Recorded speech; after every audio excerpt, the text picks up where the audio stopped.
Here we have question 9 in a very, very difficult question, so make sure to stick to the end. Okay, so part A, we've got to calculate the mean of the mean daily temperatures in each of these 2 years. So mean of the mean, quite a weird thing to be working with, but this data set is taking mean values for September 1987 and September 2015. So hopefully you can get your kind of head wrapped around what that means. Okay, so for 1987, we're going to have the sum of x, which is 356.1, divided by, here it might be hard to think what n is. N is the number of days in September. Okay, so n is 30. 30 days has September, April, June, and November, etc. So we have divided by 30. Alright, put that into your calculator and you get 11.9 degrees Celsius. These three significant figures. Okay. Now for 2015, similar thing. Should be getting used to doing mean by this point. So hopefully these two weren't a problem. And if they were, do some of the earlier questions. Okay, this question C is what we really, the meat of this question that we want to get onto. Okay, in 2015 the standard deviation was 1.2. So 2015 standard deviation was 1.02. Compared the mean daily temperatures in the 2 years. Okay, so let's find the standard deviation in 1987. Okay, because whenever we're doing stuff like this, we compare mean to mean and compare then spreads of standard deviation to standard deviation. Okay, so we know the standard deviation is going to be the square root of what we got, 1987, so 4408.9 over 30, take away 356.1 over 30 squared. Okay, that's our standard deviation formula, and yet again we put that in our calculator and we get 2.46. Okay, always to three significant figures. Alright, so here when we start comparing now, we can say the spread of 1987 is greater because it's got a higher standard deviation. Okay, but also on average 2015 has got a higher temperature. Okay, because its mean is greater. Right, then we can also look at median 2015. Median's greater, but its max isn't. Okay, 1987 has a greater max, which is shown by the range here, right? This is a range 10 compared to a range of 4. Okay, the range has picked it up nicely, and the standard deviation kind of highlights that as well. Okay, now part C, we need to find within one standard deviation of the mean, how many days in September is this normal temperature. Okay, so let's say part C. Alright, so first we need to find what is this critical temperature, this temperature that's away from our mean.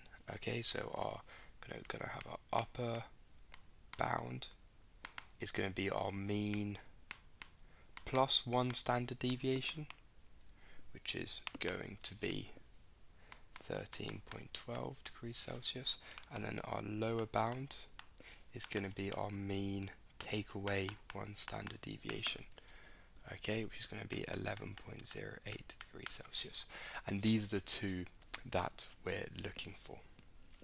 Alright, so what is our kind of range, right? Because we're used to doing this question with bounds like 0 to 1 and then, I don't know, 1 to 3. Okay, well, we only got one bound here, and our bound is going to be, this is for 2015, so our bound is going to be 10.1 to 14.1, right? Because that's our range. Okay, so let's look at the lower bound first. This is all to do with linear interpolation. Okay, so we've got our min of 10.1 and our max of 14.1. Okay, and we want to say, assuming this is kind of evenly distributed, alright, that's the assumption that we've made. It asks for state one assumptions we've made. We assumed that our data is evenly distributed.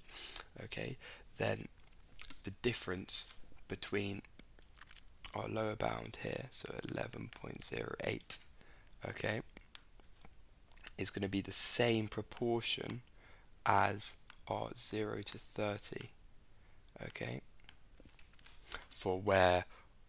so the number of values, the proportion of the number of values less than 11.08 is going to be the same as some value of a, depending on kind of the ratio of 0 to 30 compared to the ratio of 10.1 to 14.1. Okay, so what we're doing here is we're doing 14.1 take away 10.1, and then the top is going to be 11.08 take away 10.1, and this is going to be equal to 30 take away 0 over a take away 0.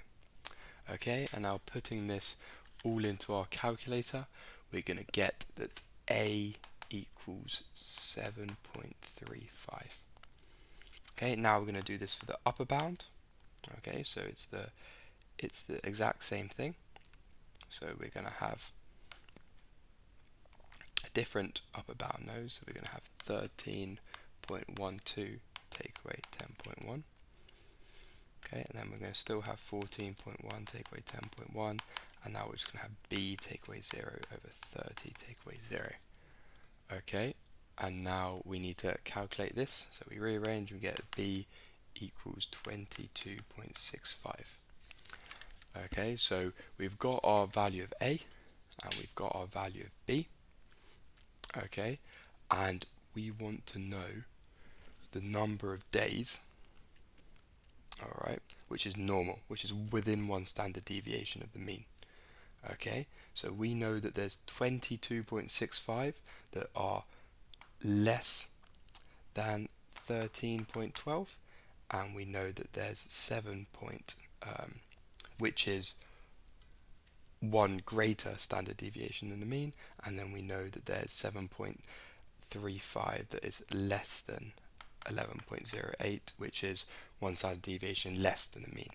Okay, so we do 22.65 take away, so we basically do b take away a, okay, and that gives us 22 days.